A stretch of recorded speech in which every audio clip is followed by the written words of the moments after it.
So this is Nadine, my trustworthy Blackmagic 4K camera, and we have been through a lot. So if you don't know, this summer I took this camera and I went to Ukraine to take a look at the situation there and shoot various documentary projects. And for 1 month we have been all over the country. We've been to Odessa, we've been in between the front lines even, we've seen the destruction and shot various projects. You can find these on this channel, so please subscribe. But I had to use the same setup, the same camera and everything for 1 month, and it had to work perfect all the time. And it actually did. So today I want to tell you my Blackmagic 4K documentary run and gun style setup. Alright, so starting off, we have the main body of the camera, and I love this camera. I love the Blackmagic cameras. Since around 8 years I've been using them. So I started with the Blackmagic normal camera, the Full HD version. That one was called Bex, and she has been a trusty friend for a long time. And I love the colors and the codec, it's very strong. One of the things I like a lot about them is the fact that the features and what makes the camera good focuses so much on the actual image quality and just being simple and very usable. This camera actually reminds me quite a lot of analog cameras, because if you compare this, for example, to a Sony camera, you have the menus, you have all the settings, you have all the complicated stuff. This is basically just a great sensor with a very usable setup, I would say. And you need to rig it out quite a lot, and this is what we're going to do.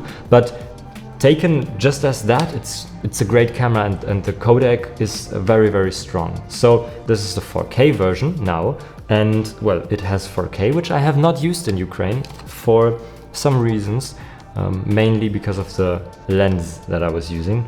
But I was very happy with this camera, and for the trip I built myself this rig, because I knew once we departed for 1 month I couldn't really change anything with the setup. It had to be perfect from the beginning, and I didn't expect that, but it actually was.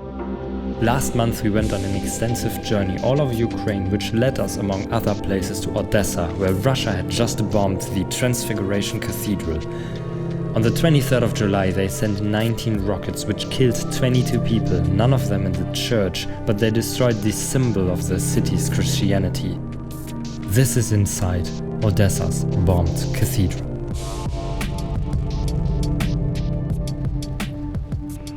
I have the camera in this cage by Tilta, and it's a pretty great cage. It does basically cover most angles from which it could fall, so that the camera is pretty protected, and I made some additions to it that it's actually even more protected. So first we're gonna also take this thing. This is the camera handle, pretty useful. It's also pretty cool because I'm putting it on the wrong way, because it has this amazing symbol of death on it, which is very beautiful. And also it has some options for putting wires through and doing a little bit of cable management, which has actually been pretty useful during this whole trip. Besides that, the cage is held together with a couple of screws, and I just took this setup apart for the first time just 20 minutes ago for the creation of this video. Since Ukraine, really nothing has changed on this setup. So here you can see some tape, which is because of the fact that I lost one of these screws here. So that's something I will have to replace, but it's still held together well enough. Nothing broke, so I'm happy for that. Also, one amazing feature is, which we will also see later, this thing where you can just put a wire through, which is very handy also for cable management again. So you might notice the fact that the cage has been painted quite a lot. It was actually way more colorful, even the camera was partially painted, but I took most of the paint off. The reason for this is that already now, and she's going to be bigger, already now it's a pretty hefty camera with a pretty hefty lens, and I just don't like this feeling of holding a Terminator killing machine into somebody's face. I want something friendly to film people, so I just painted this one ridiculously, and it actually eases people, and that's very useful for shooting documentaries. So next thing is how more protection and more usability. So this is part of the cage, and it has some normal 50mm rods, and then there's just a shoulder plate, apparently from the brand Camera.com. I don't know, this one is also 8 years old. I didn't actually use it for shoulder, but you will see for what I used it in a second. So slides right in. And now the useful thing about this, I can hold this camera here and I can just throw it on the ground.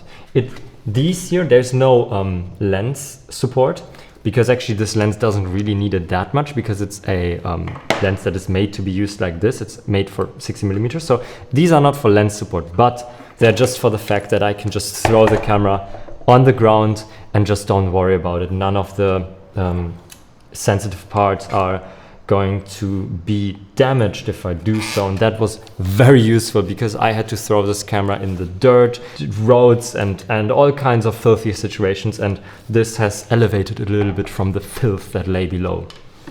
So next, then I used most of the time I used just a normal Samsung T5 SD card. The advantage of this is also that these are out of metal, and I like that, but they are also again something to protect the camera, because now this angle here I felt more protected, and the only open side right now for the camera is here.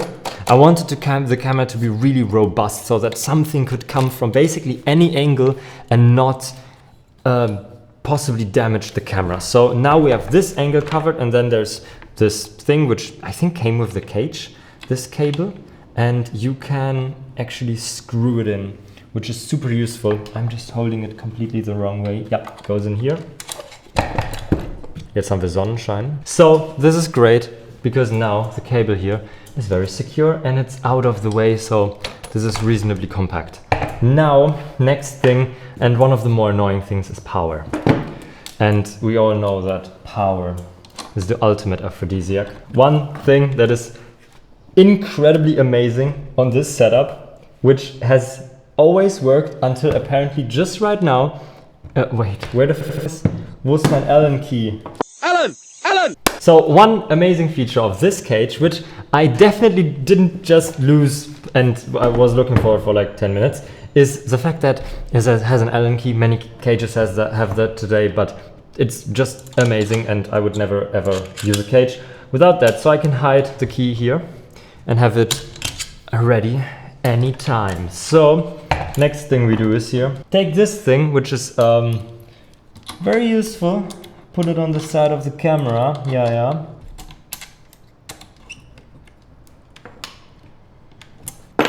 And now we can take any power bank. I used this fat one and I used this smaller one, depending on how much I needed and depending on which one was charged. But I actually only used the camera the whole trip over just from power banks. There definitely wasn't any huge disaster that we tried to fix for a long time, sending packages between Germany and Latvia in some complicated logistical operations. No. This was the plan from the beginning, of course. So we have this cable, put it into one side, click, and then we do some cable management here. I'm not sure how exactly the setup was in Ukraine, but you just take it here, put it through here, maybe a second time, I don't care.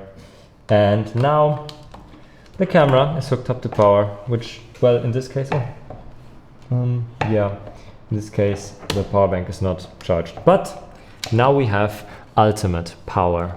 Two last things are missing, of course, the audio, and nothing special here. I just had the Rode video mic, and it has actually served me pretty well. So I do actually own the Sennheiser MKE 400, and I have to say that I have it. It's built way more sturdy. It feels great, but actually I found the sound from this one more pleasing. So I've decided to just take this mic. I had the other one with me actually as a security measure. I actually had 4 microphones with me, because why not? Because what if one breaks? And then we just put it in here and take the cable and connect the cable into the microphone input. Great, now we have a camera with sound. So now the situation has changed for the camera a little bit. It's pretty heavy.